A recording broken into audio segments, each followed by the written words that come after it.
Welcome back to episode 9 of Dark Secrets, the hidden truths behind your favourite TV shows and horror TV shows and movies. And I said horror movies, TV shows and movies.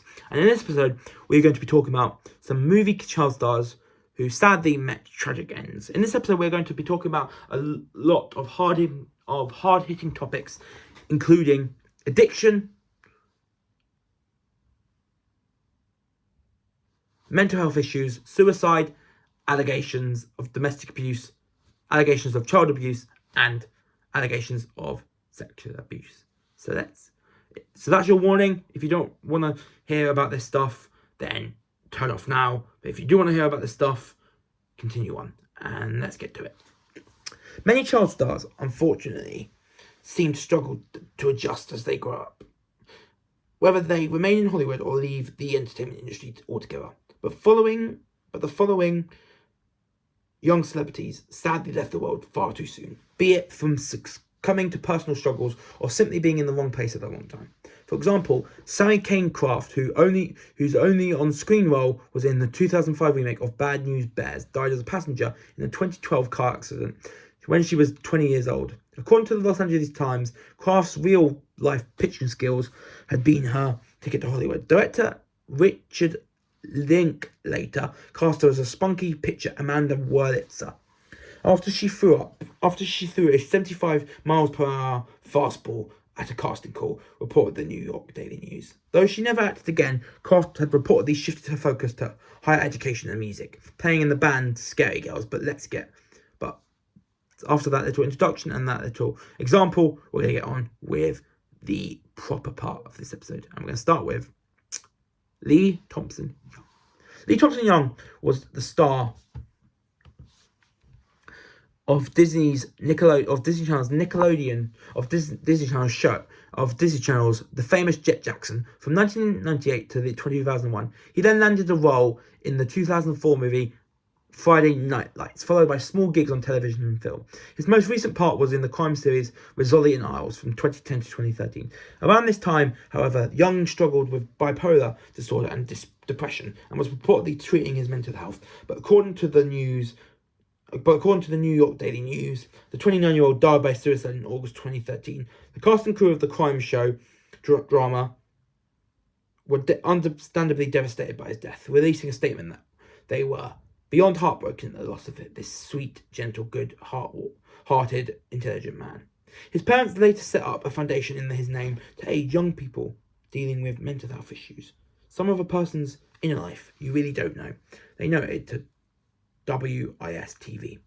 People know that Lee wasn't the only one, and for them to see everything he accomplished in the 29 years, it's more than some people accomplish their whole lives. He was able to do that with a mental health illness, and yes, it ended tragically, but through that, we're inspired.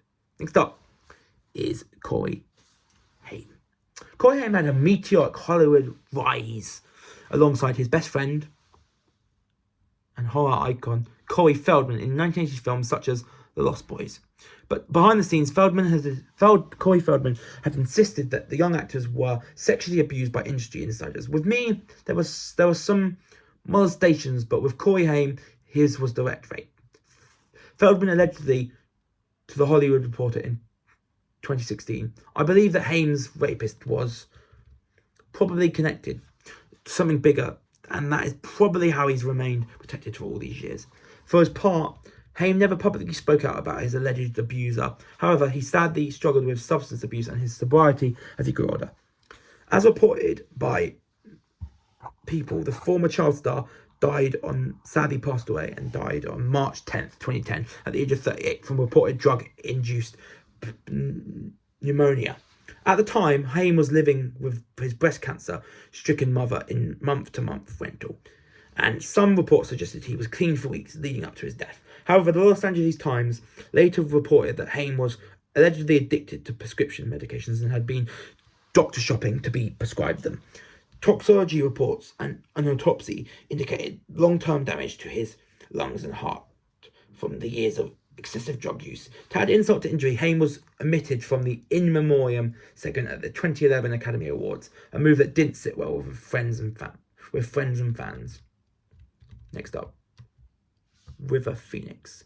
River Phoenix landed his breakup role on TV's Seven Brides for Seven Brothers in 1982 when he was just 11 years old. He went on to star in 1986's Stand By Me and My Own Private Idaho 5 years later. Though he had a reputation as one of the cleanest living stars in Hollywood, he grew up in a family fervently opposed to drugs, meat, and alcohol. Phoenix died of heart failure at Johnny Depp's Viper Room on Halloween in 1993. Phoenix's close friend, musician Bob Forrest, later said that drugs were the norm within their showbiz circle. Forrest wrote in his book, Running with Monsters, the drug routine stayed pretty consistent for all of us. First, smoke crack or shoot coke directly into a vein for that 90-second electric brain bell jangle. Then shoot heroin to get a grip and come down enough to be able to carry on a conversation for a few minutes before you start the cycle again, he added, of that fateful night. River was obviously wasted, and was as unsteady as a boxer who had taken one too many headshots during a 15-round bout. Forrest claimed that just before Phoenix began seizing, he told him, "Bob, I don't feel so good. I think I'm ODing." Phoenix was pronounced dead at the hospital. He was only 23 years old. It's tragic, but unfortunately, River Phoenix's story is tragic, and luckily his brother, Joaquin Phoenix, has been able to move on from his passing and make a good career for himself, including with Joker in 2019, with Napoleon just last year, and with at some point this year the sequel to Joker, Follow a Jew or whatever it is. Next up is Heather O'Rourke, who we mentioned in one of the first episodes. We mentioned her when we were talking about the dark secrets behind horror films. When we were talking about, we mentioned her in the video where we talked about the dark secrets behind horror movies. She was one of the stars of the horror film that we talked about. She was one of the stars of the horror film Poltergeist. Well, she reprised her role. Well, after the original Poltergeist, she reprised her role as Carol Ann in 1998's Poltergeist 3, when she fell deathly ill. According to the Los Angeles Times, O'Rourke died on February 1st, 1988, while undergoing surgery at the Children's Hospital in San Diego. She'd been admitted for stomach pain, but doctors discovered she'd had intestinal stenosis since birth. The condition caused her to go into severe septic shock, which brought on cardiac and pulmonary arrest. She was only 12 years old. According to her former manager, Mike Meyer, of all the things she was proud of, being elected president of her 5th grade class at Big Bear Elementary School. The tragic death of this young screen queen only added to the so-called Poltergeist curse that was mentioned in that horror movie episode. As the New Gerald Zealand Herald observed, Dominic Young, who had played O'Rourke's older sister, was murdered shortly after the first film premiered in 1984. We talked a lot more. We talked deeper into that death in that episode that I just mentioned of this series. And the sequels featured the actors Julian Beck and Will Sampson, who both died from illness in the next few years after the Poltergeist trilogy's release. Next up is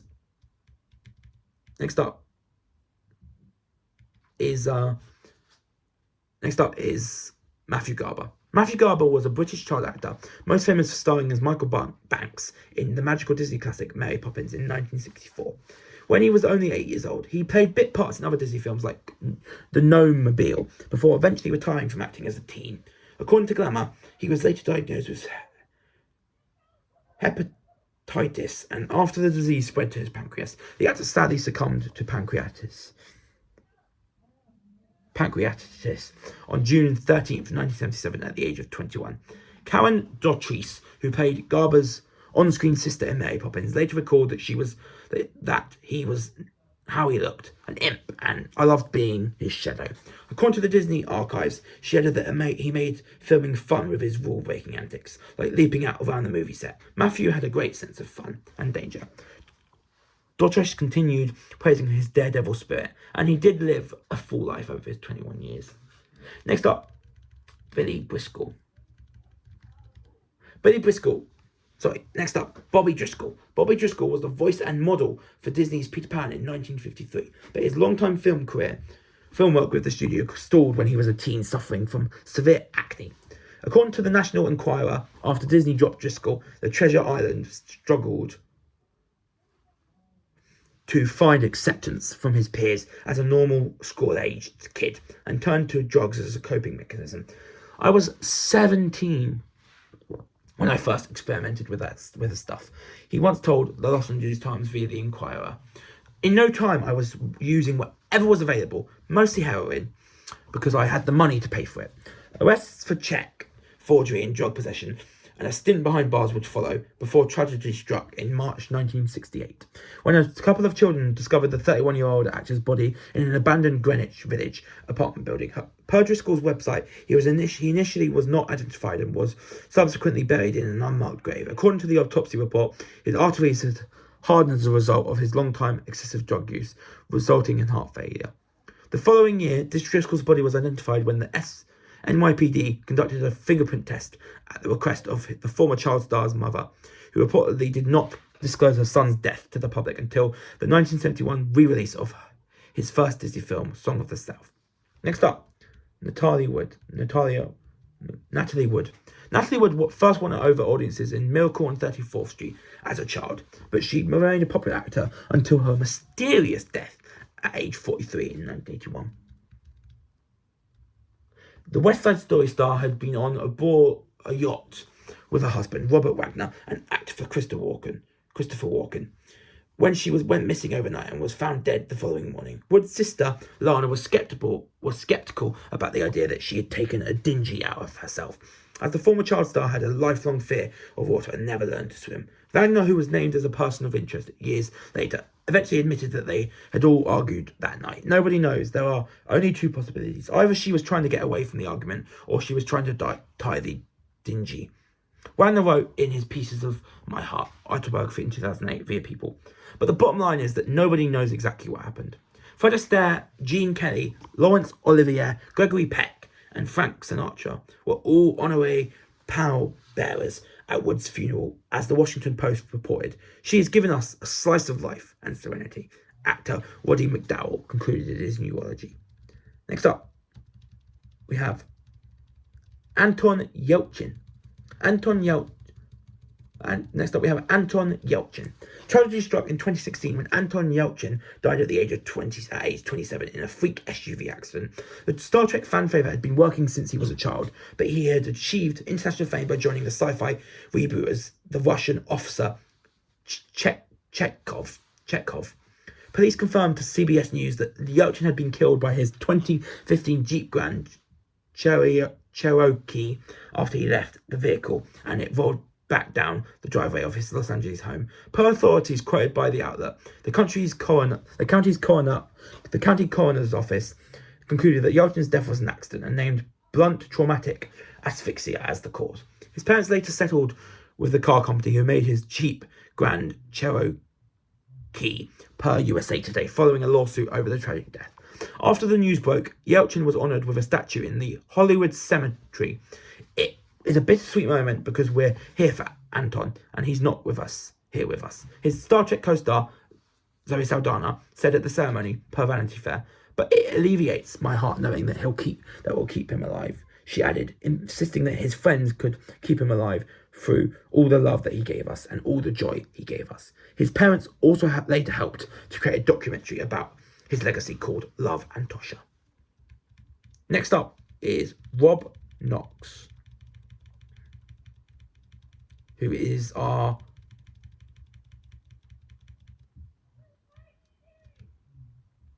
penultimate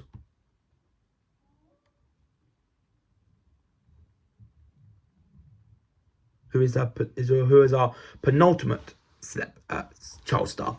After appearing in the 6th Harry Potter film, 18-year-old Rob Knox was tragically killed protecting his little brother in a bar knife fight in 2008. The teenager, who had been acting since childhood and appeared in Harry Potter and the Half-Blood Prince as Marcus Belby, was in Kent at the time. Rob was trying to help out. One friend who witnessed the fight told The Guardian, "He was like that. The assailant in question, 21-year-old Carl Bishop, had 2 weapons on him, however, and managed to stab Knox while the actor was holding him down. He was rushed to a London hospital and quickly pronounced dead." Rob was kind and thoughtful and would always help out others, but he would spend his last penny on other people. He would spend his last penny on other people instead of himself. His parents recorded a statement emphasising how much his family and friends loved the young actor, the life and soul of the party. He was very outgoing, loved sports, and would always strike up a conversation with people. The cast and crew of Harry Potter later donned white ribbons around their wrists at the 2009 premiere of the 6th film, as BBC News reported, to pay tribute to Knox. The Robert Knox Foundation was later established alongside the release of the 2020 documentary K Knox, The Rob Knox Story, to honour the actor's legacy and enact positive change for young people by raising awareness about street violence. And the final former child star that met a tragic death that we're talking about is Brittany Murphy. Hollywood just lost one of its biggest, brightest stars too young when Brittany Murphy died at the age of 32. Murphy had been starring in TV and film since she was 13 and became beloved thanks to her magnetic performance in the movies like Clueless and Uptown Girls. In 2009, she collapsed and went into cardiac arrest at a California home, per the Los Angeles Times, and was pronounced dead after being rushed to a hospital. I loved working with Brittany. She was so talented, so warm, and so sweet. Her former co-star, Alicia Silverstone, said at the time via BBC News, "I feel love in my heart for her, and I hope she's at peace. This is truly sad."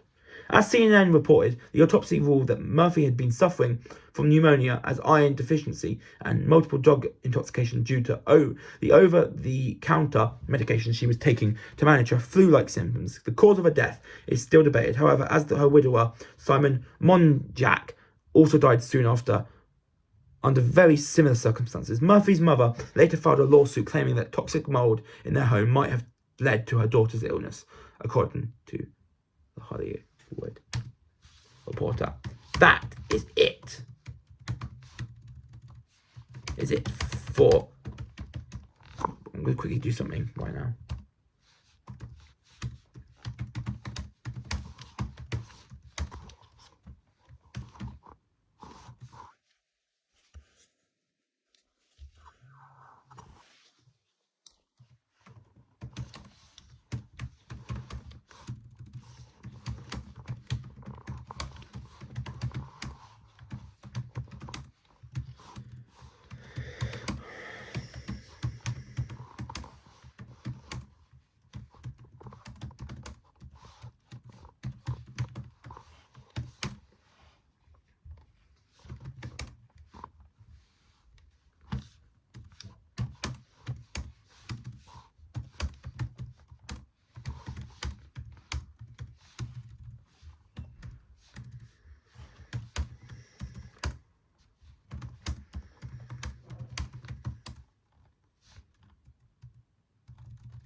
So that I've just finished writing my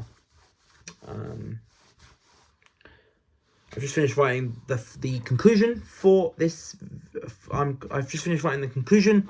Well, not the conclusion for this video, but my goodbye stuff for this video. So, but before we do go to, so I've just finished writing the see you next time stuff, and we'll do that literally soon after we've done the conclusion. Like I said, in today's episode, we have talked about some former child stars who met tragic fates at a young age.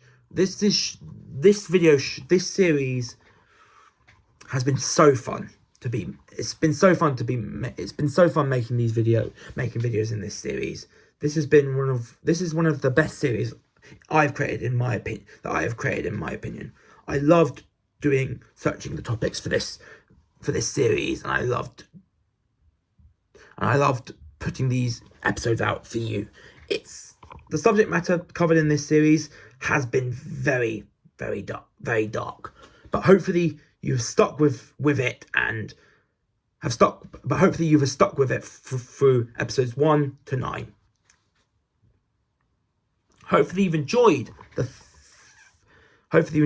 series, and I might do more episodes in this series, but for now we're done with.